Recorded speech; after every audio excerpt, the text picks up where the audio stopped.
I'm not trying to convince you on what the thing is for you. I'm trying to just convince you that I'm sold on that thing. Have you ever met someone before and they are just so convinced on whatever it is that it makes you kind of convinced? Welcome to Bullish, where we talk about the journey and process to build ourselves and companies into multi-billion-dollar people and brands. Currently, my business and investment funds have done tens of millions in revenue. And this is the documentation of the journey to scale to the billion-dollar realm. All while we give back and do good in the world. My name is Pennington, and welcome to Bullish.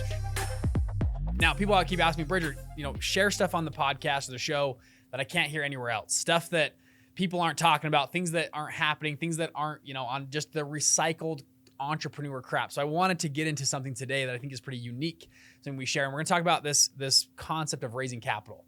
In business, there's 4 types of leverage. You have the leverage of capital, number 1, the leverage of humans, you have the leverage of technology, and the leverage of media. These are 4 different types of leverage pieces in your business. And again, what leverage allows you to do is like a lever, you can pull and move more weight with your own weight or strength than you could have before with a lever. If you leverage media, if you leverage humans, if you leverage technology or capital, they allow you to do a lot more than you could have done just by yourself. If you hire an assistant or a whole team of people, you as a person have way more output than you did before. That's leverage. If you have technology, one human now has the leverage or the output of 10 humans through whatever AI. Media, if you have a huge media outlet, one human can touch and reach way more people through media than they did before. Capital is the same way. If you can leverage capital, you can go do all these cool things. By the way, I think capital is the most important because if you have the leverage piece of capital, you can go and lever media. You can actually, buy media. You can build or buy technology, and you can buy, it sounds really bad, but you can buy humans, okay? Human leverage, human capital. You can hire humans, you give them salaries, bonuses to come work for you, and you can do way more. Again, if you can master the game of capital. So today I want to talk about this game of raising capital. Now, as a lot of you know, I currently run an 8-figure hedge fund. I'm the founder of 2 prior funds. Now, we consult on dozens of funds. And actually last year, we had 120 funds launch out of our group. These are investment style funds. So private equity, hedge funds, venture capital, real estate funds. We have 12 funds over $100 million in our group. And they actually talk with me. We hop on calls. I get to work with them every single day and work with these really high performers. And what the cool thing is, I get to see what works and what doesn't work. I get to see people that try to go out and raise $10 million of capital and fail, and other people that go out and raise 10 million and succeed. And today I want to share with you guys some of the stuff that I've seen of people succeeding and not succeeding. So I'll start with this. And a lot of you guys know Ed Milet, big fan of Ed Milet. He actually spoke at our last event, Fund Launch Live. We were together prior to this event at a little small gathering at someone's house, and we were just talking face to face and shaking hands, and everyone's hanging out. And Ed said something interesting. He said, in sales, I'm not in sales. By the way, raising capital is just sales. It's just sales at a big end. It's the goal of most salespeople. You get to raise capital or do big deals or transact and help one business buy another. He goes, in sales though, he goes, I'm not trying to convince you that of this thing. A lot of times in sales, we think we got to be so convincing and persuasive. We're trying to convince someone of that thing. He goes, in sales, all I'm trying to do is convince you that I'm sold on the thing. Let me say it again. I'm not trying to convince you on what the thing is for you. I'm trying to just convince you that I'm sold on that thing. Have you ever met someone before and they are just so convinced on whatever it is that it makes you kind of convinced? Like they are so sold on something. Like this is the greatest thing in the world. This like new probiotic pill I'm taking that's changed my gut, my health, everything. Like, oh my gosh, I'm happier. I have more energy. And you're just like, wow. Okay, this is a friend of mine. They're a pretty reasonable, rational person, and they are so excited and sold on this. They are convincing me that they're convinced about this probiotic pill they just started taking. And it's starting to convince me to take it just because of how convinced they are. And that goes into the level of conviction of the salesperson. You read in any sales book, the level of conviction of the salesperson is typically what drives more or less sales. And if your salespeople can be convicted on the thing they are selling, if they can convince the person they're listening to that they are sold, they're here. Now, I want to tell you a story. Let me take you back a couple years. My wife, and I want to get to the parts where they're kind of more unique and interesting. Because I said, I'm trying to share stuff that no one else talks about. It's not just recycled entrepreneur content. So I want to get into this, but I want to tell a quick story. So me and my wife, we grew up on the same street together. 7 doors down. I think she moved in when I was 7 or 8 years old. We were friends our whole life, but I was friends with her older brother and her family. She was 2 years younger than me, 2 grades younger than me, 3 years younger than me, but 2 grades. We went to high school together. Very fun. I was a senior. She was a sophomore. I actually picked her up to school. We drove her there, but we never dated, never romantically liked each other. We were just friends.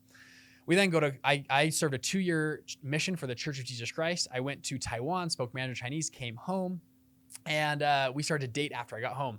We dated, and we were just madly in love. And I can tell you more stories later. We had this incredible first kiss. First time I told her I loved her. It was just magical, beautiful. And we keep going. And then my wife, we're in college, and we're like, man, we could get married. This is just beautiful. And my wife tells me, hey, I actually want to serve a church mission as well. And I was like, okay. I said, hey, I loved my mission. And by the way, any person in high school listening to this, I would highly, highly, highly recommend between high school and college, or maybe in college a little bit, but then leave, go out of country if you can, or go serve. Go build orphanages. If you want to do a church mission, I think it's one of the greatest things you can do in your life. It takes you to a different culture. Hopefully, it can even be your own culture, but a place where you go and serve people just unconditionally. You go serve, you build, you grow, and do it for an extended period of time, not like a week, even a month. I went for 2 years. You don't have to go that long, but whatever it is, I highly recommend it. It opened my eyes to incredible how the world works, how it functions. It gave me time before I got home to just jump into college. A lot of kids just jump into college, and then the first day of college, okay, what's your career? What's your path? What's your major? Who are you going to marry? What's all these choices all pound up into one day? And what that gives you is time to explore and look at the world and actually be intentional about the career you pick, about the route you go in life, the model you follow. And I talked about that in previous episodes where I came home from my mission just totally changed as a changed human. And I came home very ambitious. I knew that I wanted to be in business. I wanted to make money, and I wanted to leverage capital so that I would have money to go serve my family, my friends, my people around me, and live my passions. I didn't really care about working in my passion. I wanted to make a ton of money so that I could go skiing. I love skiing. That was my passion at the time. So that I could go snow ski and have season passes and just go hella skiing and do whatever I want skiing wise, because I made so much money in my business and I had time to do that. If that makes any sense. But anyways, I take this back. So with my wife, we're dating. She tells me she wants to serve a church mission. And for girls at the time, it was 18 months they go out. And I was kind of sad, like she's going to leave. And by the way, when they serve a mission, they are gone. They're not FaceTiming. We can't talk really. They are on their mission. So anyways, long story short, she serves a mission. She goes to Portugal. Speaks Portuguese. It's amazing. We are barely writing on our mission though, because we can talk once a week on Mondays. We can send emails to each other. And then by the end of our mission, we decided like, we're just not going to write anymore. And I'll tell that story in the future. I'll tell you a little bit right now, actually. We're there. She's on her mission. She decides, hey, I've got to turn my heart over to God. And he's asking me to give up everything. And this is her connection with God. And she said, hey, Bridger, I love you. You've done nothing wrong, but I need to stop writing you. And it kind of crushed my heart. I was like, man, and I understood what she was saying. I got it. But at the same time, in the back of my brain, I was like, maybe she's lying to me though. Like, what if she's just writing some other guy? She had a bunch of guys that liked her and wanted to date her. And I thought, man, maybe she's just writing me off just because, she wants to write these other guys. She's just making an excuse. So I said, whatever, cool, no big deal. And it was a big deal to me though. But I told her, hey, no big deal. You're fine. Like I'm still dating around, whatever, like no big deal. But inside I was crushed. And so I had about 6 months before she was scheduled to come home. And so those 6 months though, I said, all right, I'm going to make some changes. I really wanted to marry this girl. I thought I did. At least I wanted to marry her. And I said, when she comes home though, there's going to be probably 6 to 10 other dudes at her house waiting, going to want to say hi to her, going to want to date her. And I knew a bunch of these guys and they were studs. They weren't like just some whatever dudes. These guys were studs. They were smart. They had money. They had like the fitness. They were like, I know there was a bunch of these guys. I was like, dang, I got to beat out the competition. And so I had about 6 month window and I thought, what am I going to do? When she comes home, how am I going to build myself into the most perfect person possible? So that, you know what, even if she does turn me down though, I put my best foot forward. So that 6 months, I went balls to the walls. I started expanded my fund. My fund like doubled in size that 6 months. I raised more capital. We were doing more deals. I was launching another little offshoot to make money. I had a 4.0 GPA in college. I had purchased a new car because I thought this car would be way better, look cooler. When she came home, I'd have this cooler car. I went to the gym constantly. I got down to, I believe my lowest, I was 6.4% body fat and shredded. Not like skinny, but I had like muscle on me too. So 6.4%, had a full 6-pack showing. It was awesome. I was tan. I had cool hair. I had the money. I had college. I had my whole career lined up. I had all these offers from companies that wanted me to come work for them out of college. Anyways, and it builds up to the day that she's coming home. And I promise this story has a point. Builds up the day she's coming home. And so I knew the day we were messing a little bit. I knew the day she was coming home, and her mom, I'm talking to her family like, hey, when can I come over, see her? So they said, hey, let her come from the airport, give us a couple hours with her. And then that night I'll text you, and then you can come over and maybe take her out. Or you guys can go out for a little bit and see her, because they're all excited to see her as well. I said, great. Sounds like a plan.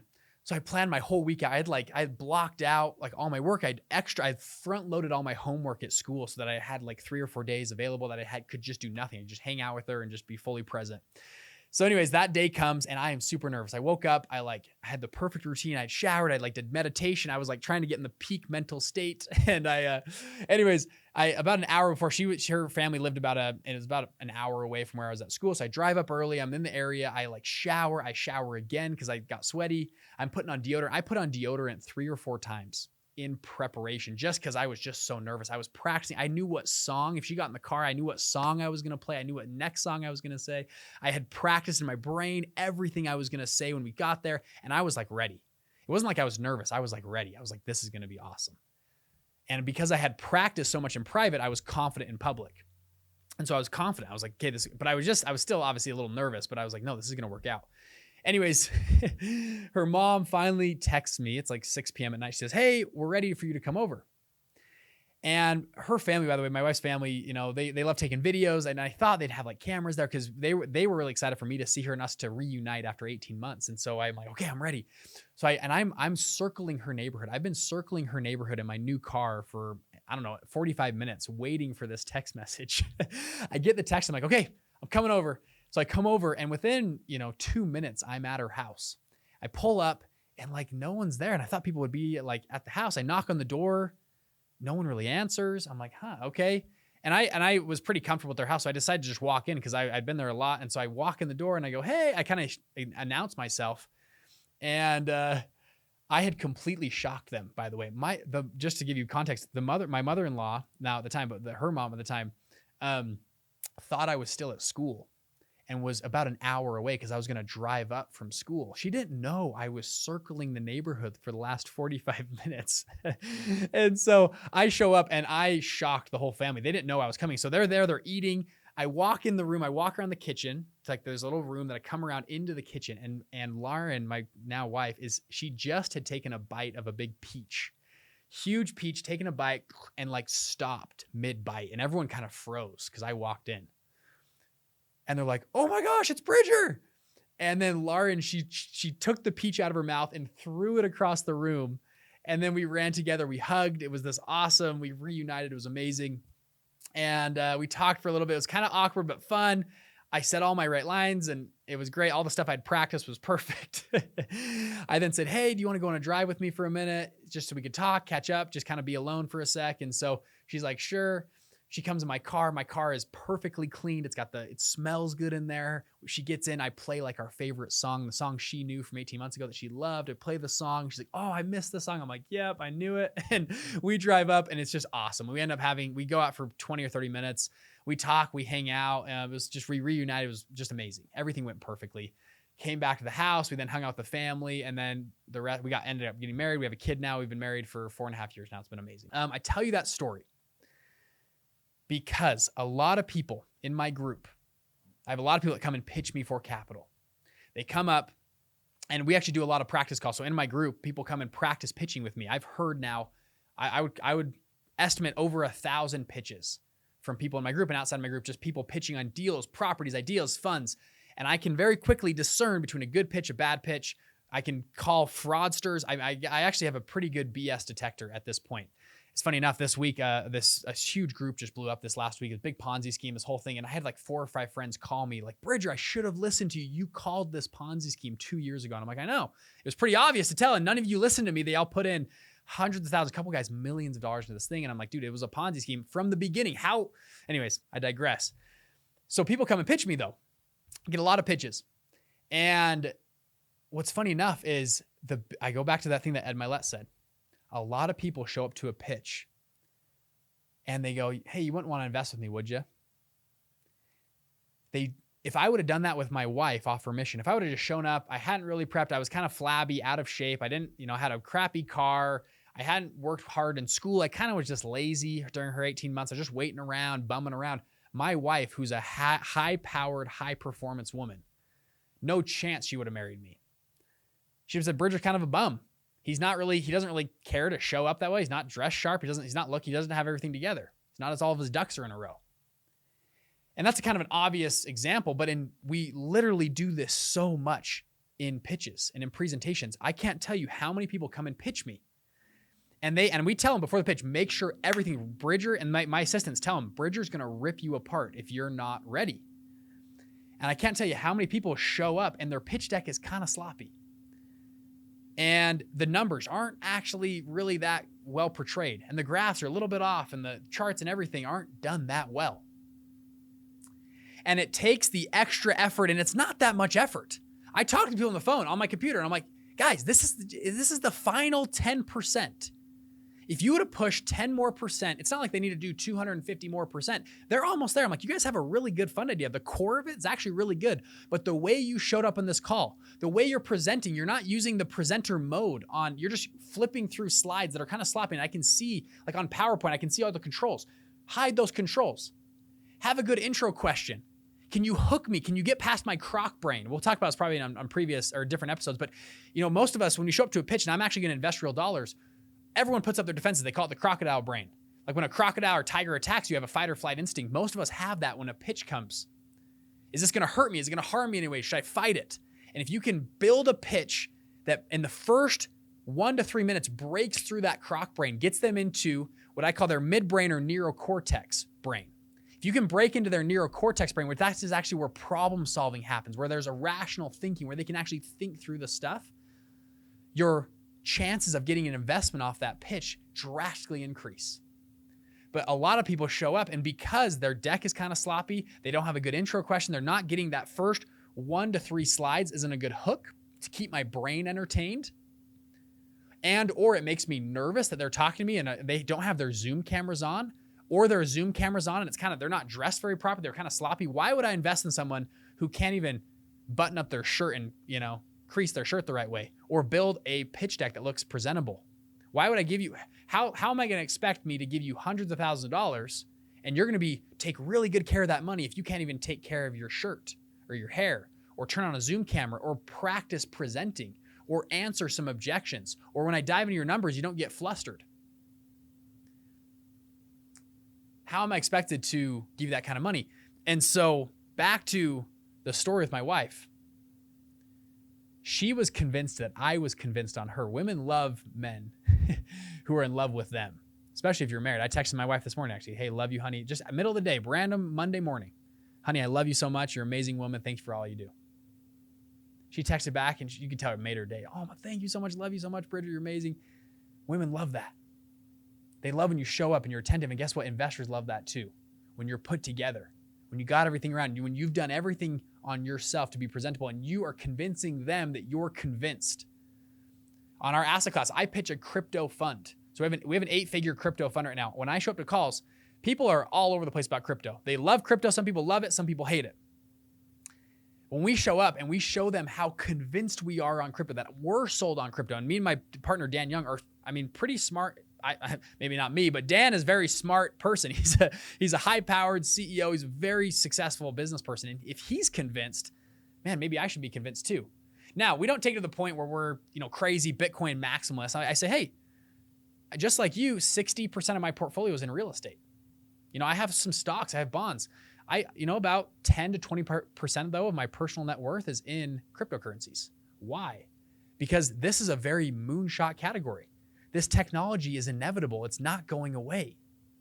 And it's good to have some exposure to this. And they go, wow, that's pretty reasonable. And I go, hey, when I look at my portfolio, I want to have some exposure to a brand new asset class that there's potentially central bank digital currencies coming out.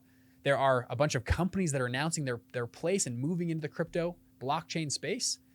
Hey, it might be good to have a piece of my portfolio exposed to that asset class. Oh, that makes a lot of sense. And let me show you some charts and graphs and data that back this up. Oh, and our fund takes a risk mitigated approach to this.